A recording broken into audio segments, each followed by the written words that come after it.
In the vast, unforgiving expanse of the Old West, where survival was a daily battle and trust was a rare currency, there lived a lone cowboy whose name was whispered not for glory, but for his seeming misfortune. This man, weathered by endless suns and bitter winds, was no stranger to hardship. Yet, what set him apart was not just his tattered clothes or the worn-out boots on his feet, but a single act of generosity that would forever alter the course of his life. Imagine, in a world where every crumb counted, he chose to share his very last piece of bread with a stranger, an act so simple, yet so profoundly courageous, that it sparked laughter among those who watched. They mocked him, calling him a fool, a weak man unfit for the harsh realities of the frontier. Neighbors and strangers alike turned their backs, convinced that kindness had no place in a land ruled by gunfire and grit. But beneath that rugged exterior was a heart that refused to harden, a spirit that understood the power of compassion in a world starved for hope. This was a man who, despite being laughed at, held on to a belief that some acts, no matter how small, could change destinies, not just his own, but those around him. What happened next was something no one could have predicted. The very army that once overlooked him, the same people who dismissed him as a mere drifter, soon saw something far greater than they ever expected. The kindness he showed in a moment of despair became the very thing that lifted him from the shadows of ridicule into the glaring light of honor. It was a transformation marked not by weapons or wealth, but by the quiet strength of a man who gave everything he had, without expecting anything in return. As the story unfolds, you will witness how this cowboy's life, once filled with scorn and solitude, became a beacon of hope and respect. The Army's unexpected promotion was not just a reward for bravery in battle. It was a testament to a truth often forgotten. Sometimes, the greatest power lies not in what you take, but in what you give when you have nothing left to offer. This tale is a reminder that even in the harshest times, humanity can shine brightest through acts of selflessness. Stay with us, because what you are about to hear will challenge everything you thought you knew about strength and honor in the Old West. This is not just a story about survival. It's about the courage to be kind when the world demands otherwise, and how that courage can turn the tides of fate in the most unexpected ways. The night before it all changed, the cowboy sat alone by a dying fire, watching the stars blink like distant lanterns over the hills. His horse had grown lean, his saddle torn, and all he had left to eat was a hardened loaf of bread, cracked dry, barely enough to fill half a stomach. Most men would have guarded it like gold, but he wasn't most men. As the wind picked up and the darkness thickened, a shadow emerged near the edge of the brush. Another traveler, gaunt and trembling, barely able to stand. The cowboy didn't hesitate. He broke the bread in two and gave away the bigger half. The stranger said nothing at first, only nodded as his hands shook with hunger. It wasn't until much later, when the fire was nothing but ash, that the man whispered, "You don't know who I am, do you?" But the cowboy didn't ask questions. He only smiled and said, "Does it matter when you're starving?" That answer, so simple and honest, carried weight far beyond the canyon walls. The man ate, then disappeared before dawn. And just like that, the cowboy was alone again, emptied of food, but strangely full in spirit. By the next morning, the laughter began. Word had spread fast through the small, dusty outpost nearby. The saloon barkeep snorted when he heard the tale, slapping the counter and shaking his head. "Shared his last bread with a ghost," he howled. The ranch hands chuckled from their stools, mocking the cowboy's holy generosity. In a land where charity was weakness and survival came first, his kindness was seen as naivete. They didn't see it as noble. They saw it as foolish. And fools didn't last long in the wild. But he didn't answer the ridicule. Instead, he saddled his horse and rode out toward the Red Hollow Range, where he planned to hunt wild cattle. He wasn't looking for praise, nor did he regret what he'd done. To him, there was honor in quiet deeds, even if they bloomed in silence. Still, somewhere deep inside, a question stirred. Who was that man? And why did his eyes look like they carried the weight of many wars? The answer came faster than anyone expected. Not 2 days later, a military escort thundered into the outpost. Dust flew, boots struck the earth, and all eyes turned to the uniformed officer who dismounted with purpose. He held in his hand a sealed letter with a gold crest, and behind him rode a familiar figure, no longer ragged and frail, but upright and commanding. The same man who had taken that half-loaf was now dressed in a major's coat, and he was looking for one person only, the cowboy who had given him bread when no one else would. The air grew still as the major stepped into the saloon. Conversation stopped, mugs froze midair, and the laughter that once echoed through the room vanished like morning mist. Everyone turned, half expecting a manhunt. But what followed stunned them. The officer called the cowboy by name, his voice resonating with the kind of authority that even gunslingers respected. And when the cowboy appeared at the doorway, dusty from the trail, the major stood tall and saluted him. Not a mock salute, a genuine one, sharp, respectful, and full of meaning. Murmurs filled the room like water rising in a well. The bartender's mouth hung open, and the ranch hands shifted awkwardly on their stools. Nobody could understand. Why salute a cowboy? Why treat a ragged drifter like a general? But the major knew what they did not. The night he received that bread, he had been in disguise, on a secret mission gone wrong, separated from his men, wounded in spirit and nearly in body. And in the moment he most needed help, no one lifted a finger, except the man with nothing to give but bread and warmth. Later that evening, the townspeople watched as the cowboy was invited to dine with the officers at their camp, seated as an honored guest among soldiers who had seen blood and fire. He didn't boast. He didn't gloat. Instead, he listened, humble as ever. When asked why he helped a stranger, he answered with a shrug and a soft chuckle. Didn't look like he'd last the night. That simplicity, void of self-interest, void of calculation, was the exact kind of character the Army had been looking for. Within 24 hours, he was offered a position, not as a soldier, but as a scout and advisor, a man whose instincts were trusted more than a dozen maps. For the Army knew that in the wilderness, it wasn't brute strength or cold strategy that kept men alive. It was the kind of heart that acted without hesitation, the kind that saw through disguise and despair. And this cowboy, this mocked wanderer, had proven he had exactly that. News traveled faster than stagecoaches after that. Ranches whispered his name, traders spoke it with newfound reverence, and even the same men who laughed at him began tipping their hats in his direction. But the cowboy remained unchanged. He still rode alone at times, still wore the same hat, still lit his fires the same way. Only now, wherever he passed, silence followed. Not out of fear, but out of respect. Because everyone had come to understand what they hadn't before. True power isn't loud. It's generous. The days that followed weren't filled with medals or parades. That wasn't his world. The cowboy didn't care much for ranks or uniforms. But what the Army offered him was something else entirely. Purpose. Not the kind etched in speeches or strategies, but the kind born from trust.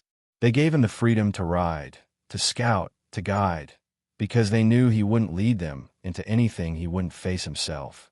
And for the first time in years, he wasn't just surviving. He was shaping the path for others.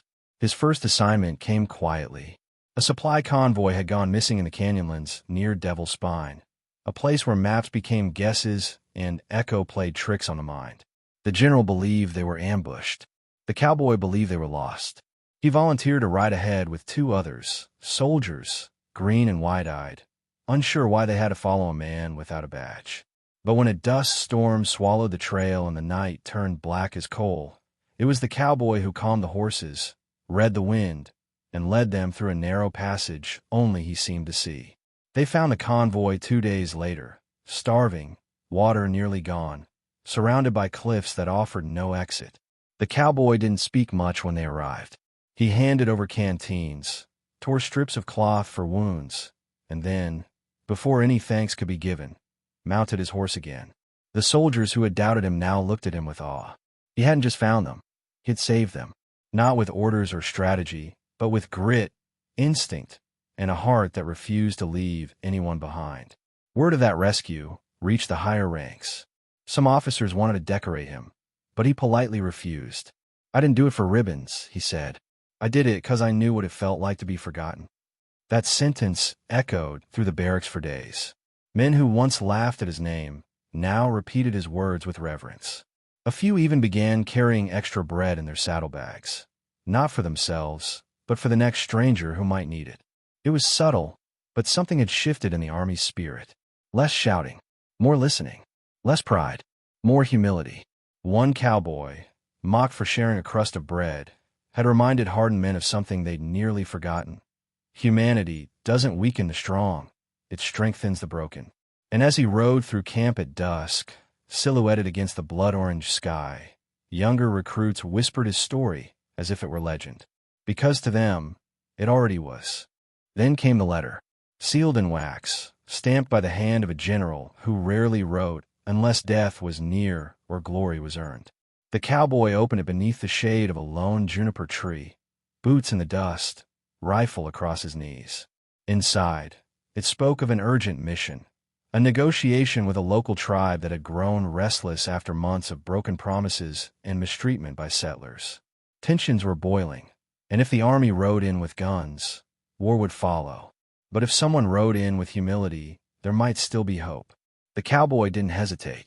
He knew the land, but more importantly, he knew pain, and the patience required to listen to those who had been wronged. So he packed light and rode alone, through red clay and blistering sun, until he reached the border of the tribal lands. There, he waited, hat off, hands visible, no weapon drawn. A day passed, then another, and on the third morning, they came. Tall men with painted faces, wise elders, and curious children. The chief stepped forward, eyes sharp, and asked, "Why did you come alone?" The cowboy looked him in the eye and replied, "Because I didn't come to fight."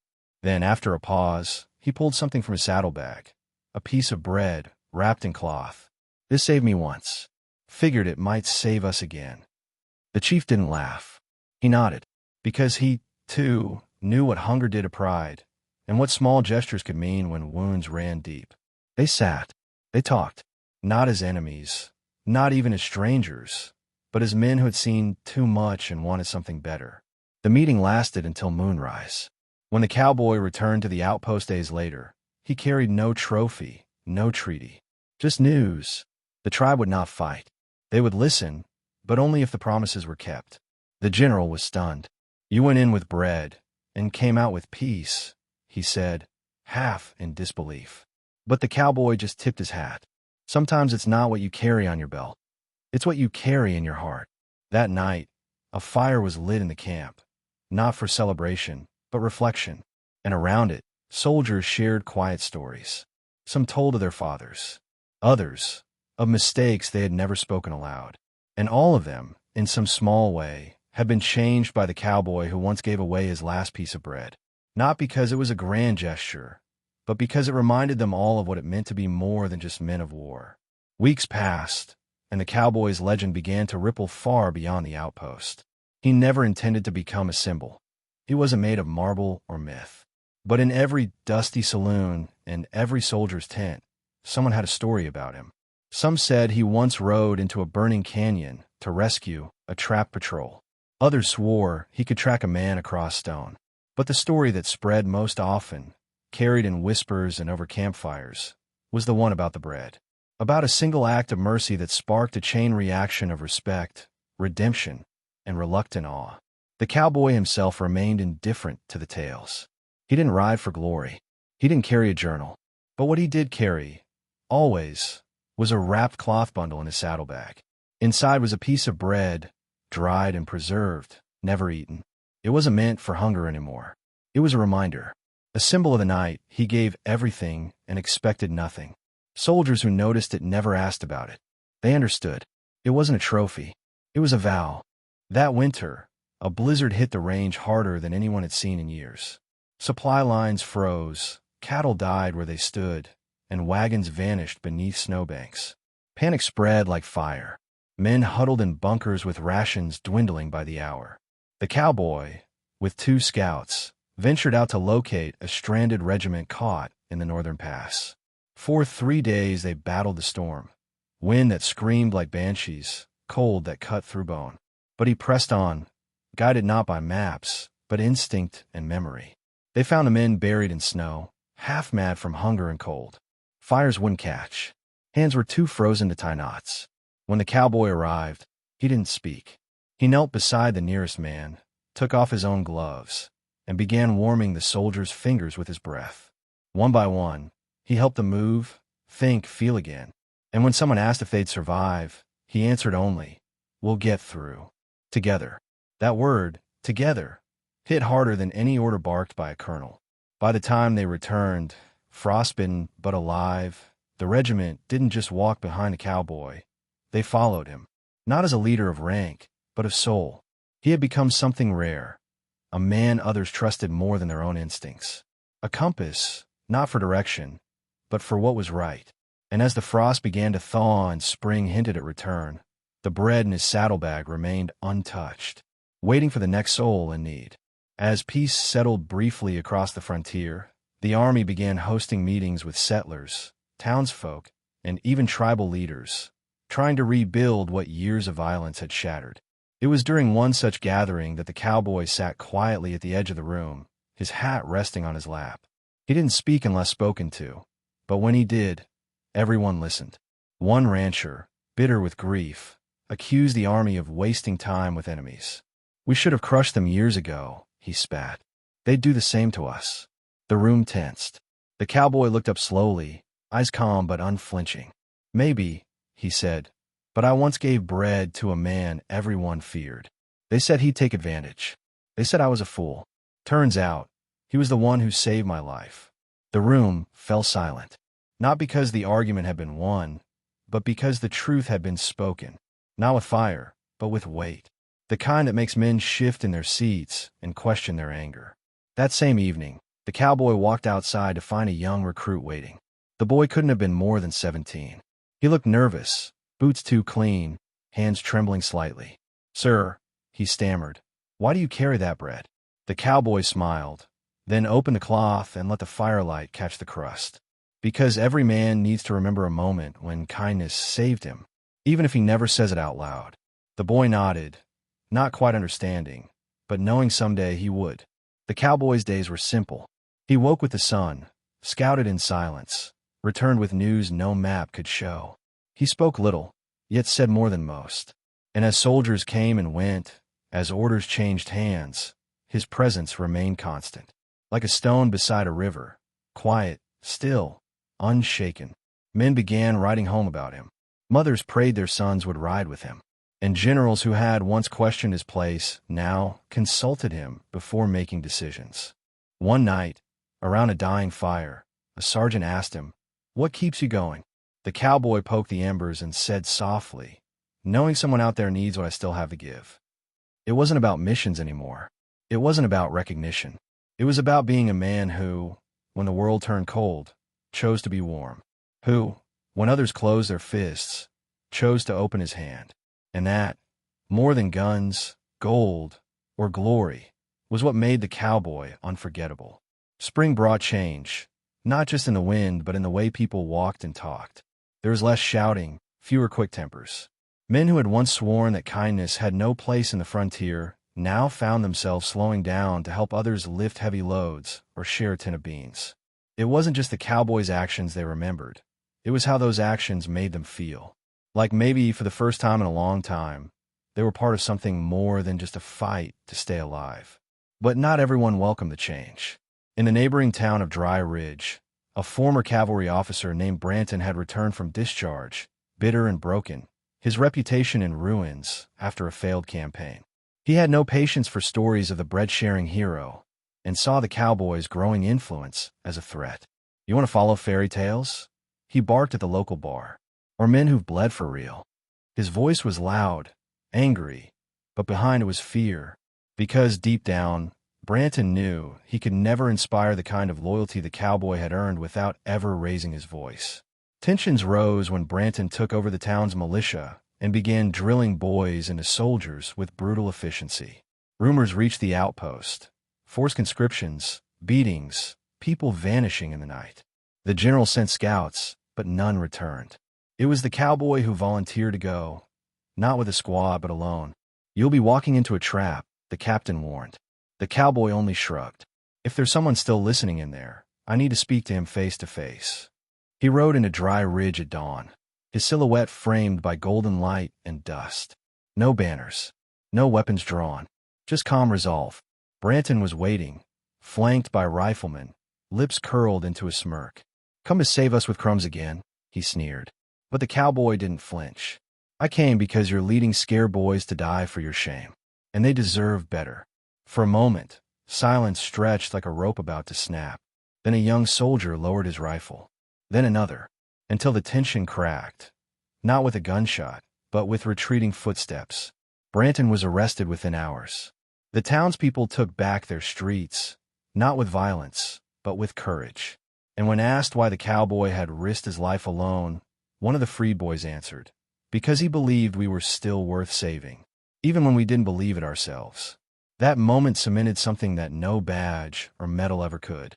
The cowboy wasn't just a man anymore. He was a living story, one that reminded people they could still choose mercy over fear. After Dry Ridge, a quiet reverence followed the cowboy wherever he rode. People didn't cheer. They didn't swarm him. They simply stood aside, touched their hats, and let the silence speak for them. He didn't like praise, but he understood what it meant. In a world torn by guns and ghosts, folks needed something to believe in, and he had become that without ever asking to. Still, he remained the same, rising early, eating little, always carrying that piece of bread like a sacred talisman. One day, a woman approached him in a market square. She was elderly, eyes lined by grief, hands trembling with something she couldn't quite say. "My son died 2 winters ago," she whispered. "Said he saw you once, said he changed after that." She handed him a crumpled letter her son had written before his final patrol. It spoke of the night he'd watched the cowboy give his gloves to a freezing man, then walk away without waiting for thanks. "I want to be like him," the letter read. "I want to be someone who gives more than he takes." The cowboy read the note in silence, then folded it with care and tucked it beside the bread in his saddlebag. He didn't speak, only nodded. That gesture was enough, because for the woman, that nod carried all the weight of a sermon, a eulogy, and a blessing. It was another reminder of the quiet way the cowboy changed people, not by command, but by example, not through fear, but through presence. It was around this time that the general, older now and tired from too many battles, called for the cowboy. "I've seen men become legends with silver tongues and quick guns," he said. "But you made peace with nothing but bread and silence." The cowboy looked out the window, where dusk painted the earth in gold and shadow. "You think it's enough?" he asked. The general smiled. "It was more than we deserved." And so, as the cowboy mounted his horse once again and rode westward into the mountains, people watched with a strange mix of sorrow and hope. They knew he would never settle, never claim land or build fences. But they also knew he had left something behind in every town, every camp, every broken soul he had crossed paths with. A story, a reason, a reminder that in the harshest lands, the smallest kindness could still echo louder than any war drum. The trail west took him through lands few dared to cross, ravines where sunlight barely touched, plains that stretched like oceans of dust, and mountain passes where the silence felt heavier than snow. But the cowboy never seemed lost. His compass wasn't carved from iron. It was carved from instinct, memory, and a sense of duty that no storm or solitude could erase. He rode not because he was chasing something, but because he had already found it, purpose wrapped in humility, direction born from compassion. In the mining town of Elridge, nestled between jagged peaks and old grudges, the cowboy came upon a familiar scene: division. The miners had revolted against the landowners, demanding better conditions, fair pay, and something dangerously rare in those parts: dignity. The army had been summoned to suppress them, and tensions simmered like dynamite in the sun. When the cowboy arrived, no one cheered. Both sides eyed him warily. He wasn't wearing a badge, but when he stepped between the rifle barrels, neither side pulled the trigger. He didn't speak for long, just enough. He told them a story, not of law or strategy, but of a winter storm, a loaf of bread, and the moment when one man's choice changed the lives of dozens. "You think giving makes you weaker," he said, "but I've seen men die strong and bitter, and I've seen others live long because someone dared to be kind first." That story didn't end the conflict, but it began the pause. And in that pause, reason had room to breathe. A compromise was reached days later, Not perfect, but better than bullets. And before leaving, one miner approached the cowboy and pressed something into his hand, a small, iron token carved with the symbol of the mountain. In case you ever forget, the miner said, you saved men who never said thank you. The cowboy held the token for a moment, then placed it next to the letter and the bread. His saddlebag was getting heavier, not with tools or food, but with memories that had shaped the world in quiet, irreversible ways. As he rode out of Elridge, the setting sun caught his silhouette again, just like it had at Dry Ridge, just like it had the day he gave his bread away. But this time, behind him, people didn't just watch. They followed, not with feet, but with stories, passed from porch to porch, town to town. Tales of a cowboy who didn't raise his voice, didn't crave glory, and still left behind something more powerful than either, a legacy of mercy. Time moved differently on the frontier. Seasons didn't just change the land, they changed the people. And as the years rolled on, the cowboy aged like the desert rocks, slow, silent, unshakable. His hair turned silver under the brim of his hat. His gait grew heavier, but his eyes stayed sharp, steady, full of the same light they held the night he first tore that loaf in half. He had become something more than a man. He had become a living reminder. In a valley untouched by rail or road, the cowboy stopped one final time, not because he was tired, but because he felt he had arrived, not at a place, but at a moment. There, beneath the shade of a twisted cedar, he built a small fire, unwrapped the cloth bundle in his saddlebag, and placed the bread gently beside the flame. Then he sat, alone but not lonely, and watched the smoke curl into the twilight sky, as if offering a prayer without words, a tribute to every soul that had once been cold, lost, or afraid, and found warmth in his presence. Travelers who passed through that valley in the months that followed spoke of a strange peace in the air, a sense that something sacred had happened there. They found no monument, no gravestone, only the remains of a small fire, and beside it, a wrapped cloth weighted with a token, a letter, and half a piece of dry bread, untouched, preserved not as food, but as faith, a quiet testament that kindness, once given, never truly fades. Back in the towns he had visited, people still spoke of him, not as a warrior, not as a hero, but as a man who proved that the smallest choices could echo across lifetimes. Children were told to carry extra bread in their pockets. Soldiers were taught that silence could be stronger than shouting. And every so often, in a place where tempers flared or fear returned, someone would speak his name, and the room would grow still. They had laughed at him once, for giving away what little he had. But now they understood. That act wasn't weakness. It was strength in its purest form. The strength to believe in others. To act without expecting reward. To stand tall without stepping on anyone else. And so, long after his tracks faded from the trail, the cowboy remained, etched in the memory of a land he had never tried to conquer, only to heal. In the end, the cowboy's story was never about power, nor recognition, nor the battles he helped prevent. It was about one simple choice, made on a cold night, with nothing left but a piece of bread and a heart still willing to give. That act, dismissed by many as weakness, became a thread that wove through towns, soldiers, outlaws, and ordinary folk alike. And it proved something the Old West rarely spoke of, that strength isn't always measured by how loud you are, or how hard you hit, but by how quietly you give when the world turns away.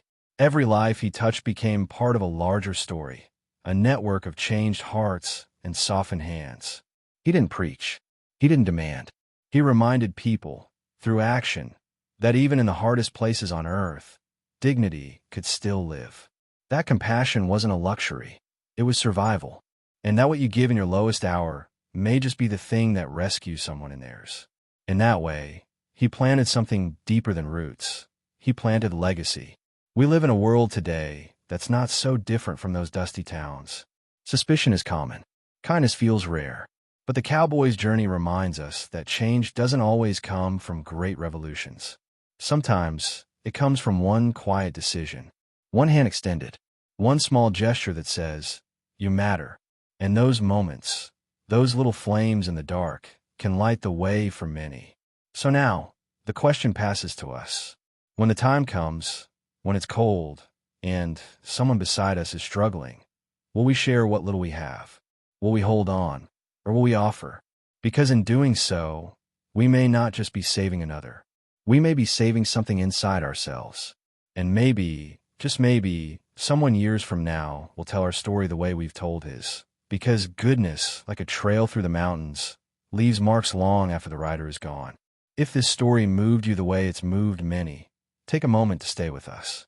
Subscribe to the channel to follow more journeys like this one. Like the video if it lit something inside you.